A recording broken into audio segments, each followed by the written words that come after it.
Hey, Ironman, welcome back to another episode, another part of our series of Letting the World See You, a book that we're going through by Sam Acho, who's actually going to be here with us on the 30th and 31st of January. He's going to be here that Sunday night, so make sure you guys plan on coming to that. We're going to have a steak dinner and get a chance to listen to Sam as he talks about his book.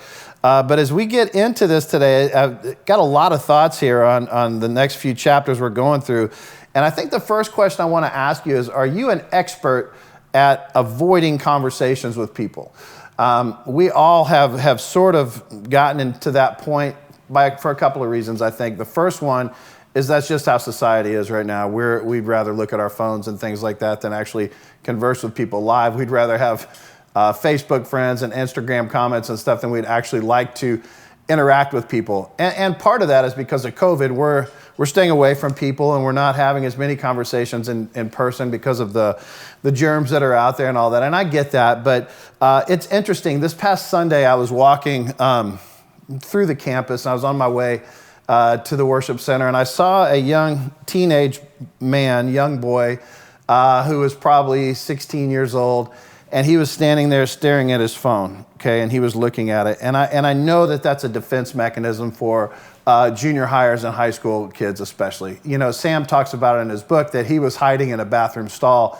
Now kids these days, they hide in plain sight behind their phones. And it's not just the kids that are doing that. Adults do that. When we get bored or there's no friends around or anything, the first thing we do is we go straight to our phone, and it tells people, hey, I'm important, I got something going on here, or I'm busy and leave me alone.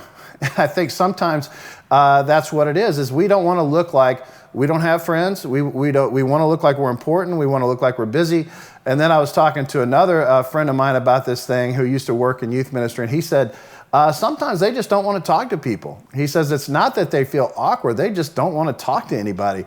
And then he says, and then it goes up another notch when they put the earbuds in, then you're really telling the world, I want nothing to do with conversing with you at all. And I know any of you guys that have flown, those are nice to have in the airplane. It's nice to have those on your pocket. So if you got somebody chatty next to you don't really feel like talking to, we slip those babies in and conversation's over. Some of you are good about talking to the person next to you, whether you're in a lobby or a grocery store line or whatever. But a lot of us, we just try to avoid conversations because quite frankly, there's people out there we just have a hard time talking to. How many of you have done this? Your phone will ring and you'll look at it and you'll go, oh man, oh no, I'm not answering that. You hit the button, can I call you later? Or can't talk right now. Whatever it is. And I do that sometimes. I'm guilty of that. I do try to call them back if I say, can I call you later? But oftentimes people will call at inconvenient times for you, and that's fine, to get back to them later. I had a friend of mine in South Africa who was actually from England, very much a gentleman type guy, and he would never just call you. He would always text you first and say, hey, do you have a minute to talk? Can we chat for a few minutes whenever it's convenient for you? Let me know or give me a call. And I love that, and I try to do a little bit of that because I know how people are these days. They're not as spontaneous when it comes to having conversations with people. And the truth is, we really do discriminate whether we want to say that we do or not about who we are talking to, who we will accept calls from, and who we won't, who we're going to stop and talk to on our way into church or whatever. I want to read this to you, though. This is very important. It comes from James 2, 1 and 5. It says this, my dear brothers, you are believers in our glorious Lord Jesus Christ. So never think that some people are more important than others. So, suppose someone comes into your church meeting wearing very nice clothes and a gold ring. At the same time, a poor man comes in wearing an old, dirty clothes. You show special attention to the one wearing the nice clothes. You say, please, come sit here, have this seat. But to the poor man, you say, stand over there. Sit on the floor by my feet. What are you doing? You are making these people more important than others. With evil thoughts, you are deciding which is better. Listen, my dear brothers, God chose the poor in the world to be rich with faith. He chose them to receive the kingdom of God to the people who love him. So it's very important that we're not just selecting who we're going to talk to and who we're going to make ourselves available to in relationships based on any kind of economic status or anything like that. as the head of security on Sunday mornings here at the church, one of the things we have to watch out for is there anybody very peculiar looking who we have to keep an eye on? And I work hand in hand with the police and the deputies and things like that, and we're on our radios. And this past week, it's so weird that we had this past weekend, I got a call about a guy who was sitting, I won't say where he was sitting, but they told me to keep an eye on this guy. And I said, well, why? They said, well, he's dressed a little bit unusual. And I thought, well, I don't think that makes him dangerous necessarily. He doesn't quite fit the mold of everybody else who's here. But yeah, I mean, I'll keep an eye on him, keep a half an eye on him, and I did, and he was fine. He was enjoying the service just like anybody else was. So it makes it really difficult for me in my position, I'm sure it does for some of you guys too, to not judge people based on what they're wearing and what they look like. So we all wear masks sometimes, and we don't want to be seen. And that's what the ear pods and the iPhones and things like that do. But the problem with masks is that they're hard to maintain. You can't always remember when to put them on and when to take them off. You're constantly, do I act this way around these people or this way around these people? And we need to really get consistent about how we're acting, how we're behaving, so that people can see our real self all the time. Just imagine how Peter felt after Jesus' death when he denied knowing Jesus 3 times. He had put on a mask. He had denied Jesus. He had said, no, I'm not that guy. Okay, but then when he got back around his disciples, he was like, oh, poor Jesus. But at the time, he was protecting himself. Luke 12:8-9 says, I tell you, whoever publicly acknowledges me before others, the Son of Man will also acknowledge before the angels of God. But whoever disowns me before others will be disowned before the angels of God.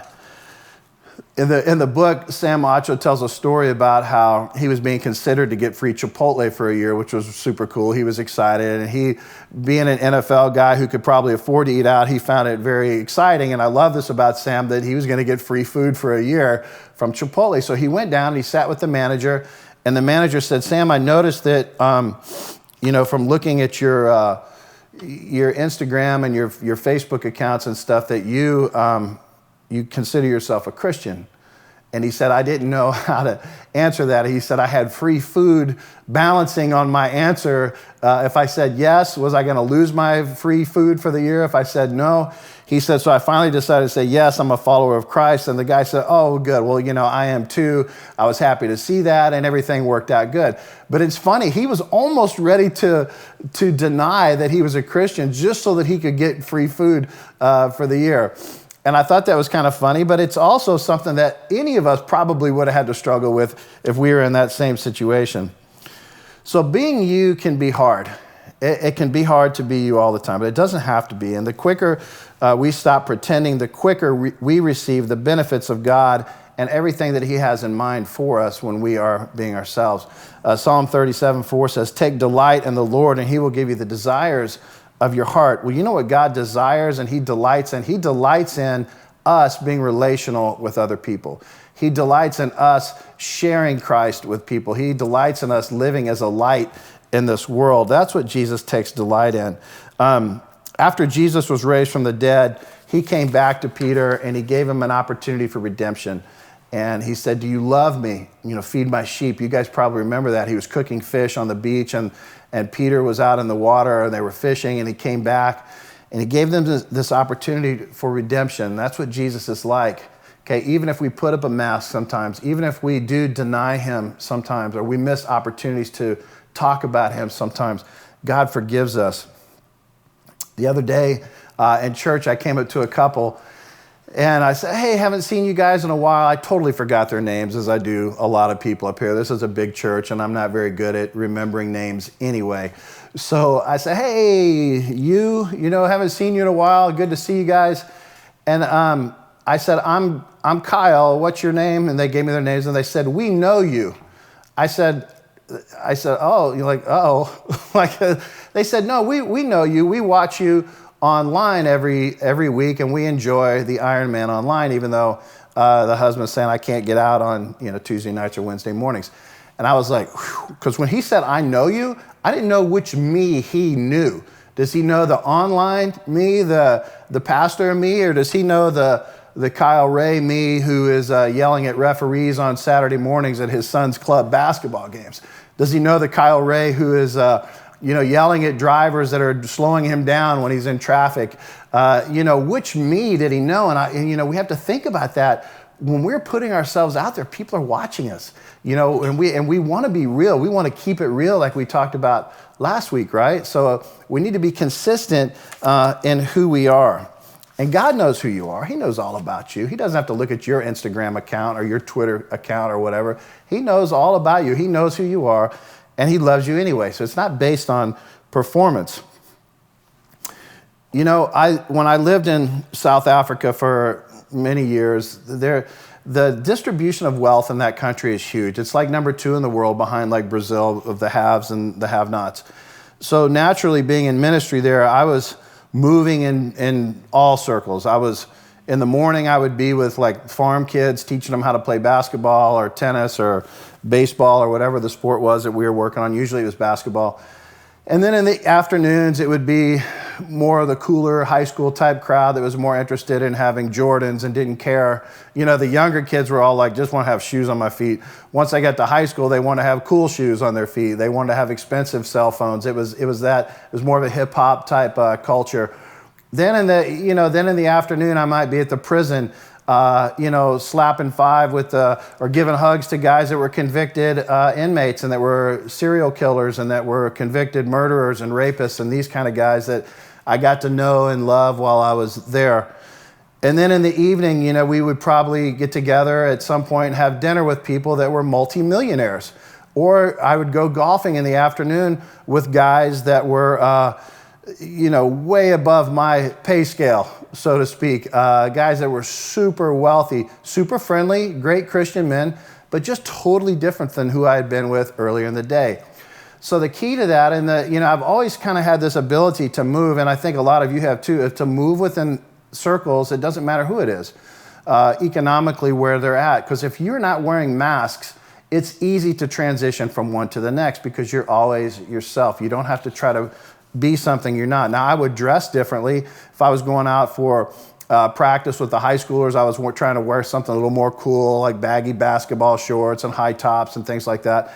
I'd go to the golf course. Obviously, I'm not wearing that. I'm putting on a golf shirt and khaki pants and things like that and trying to, create that image a little bit. But I never tried hard to switch who I was. I always tried to maintain consistency in who I was as a person.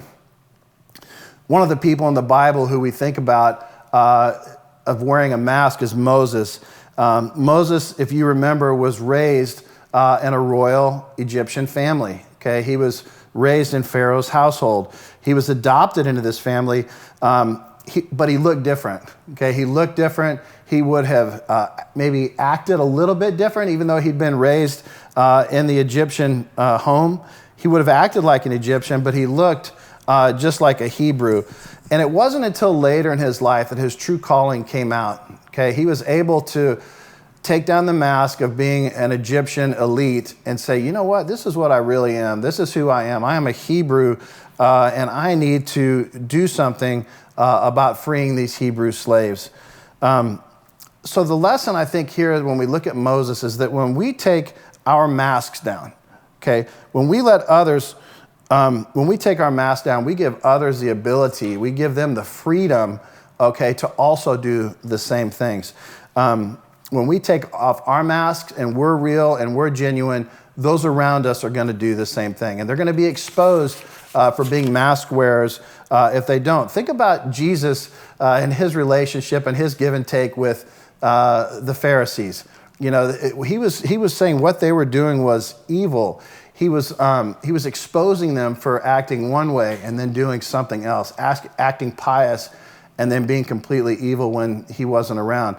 But yet he got accused of fraternizing with drunkards and tax collectors and prostitutes and things like that. See, Jesus had the ability also to move in any circle. Okay, he was royalty, he was the king, but he could move at any economic level at all. So when we look at how we should act, all we have to do is look at Jesus. Did he treat poor people differently? Did he treat royalty differently? No, Jesus was the same wherever he went, whatever circle he went in, and, you know, he was keeping it real, and he was encouraging people to take off their masks. And we know the word Pharisee actually was an old, he talked about the Pharisees being hypocrites, and the word hypocrite actually meant people that wore masks in plays. So when Jesus was saying, you know, you Pharisees are hypocrites, and he did not hold back calling them hypocrites all the time, and brood of snakes and other things too. But when he told them, you're a hypocrite, he was saying, you're acting one way with this group and you're acting another way with another group. And Jesus declared that being evil. So what can we learn from all of this? And especially what can we learn from Moses is that when we pretend, even when we pretend, God sees us, and God knows, he knows us, and he puts exactly where we need to be at the right time, just like he did with Moses, okay? Moses was living a life that was a bit fake, okay? Not by any fault of his own, really, but that's just where he was placed. Once he got the mask down and realized who he was and who God created him to be, he was able to do exactly what God needed him to do at the right time. There's no sense really in pretending anymore. If you think about it, be you. We talked about last week, you do you, okay? You be exactly you, who God created you to be. And when you are you, when you take off the mask, okay, it's only going to be a benefit to others and those around you and yourself. You don't have to worry about, am I acting the right way with this group? Am I acting the right way with that group? Once you're yourself, there's a lot of freedom in that, and you're going to give freedom to other people to do the same. Thank you, guys. We'll see you next week.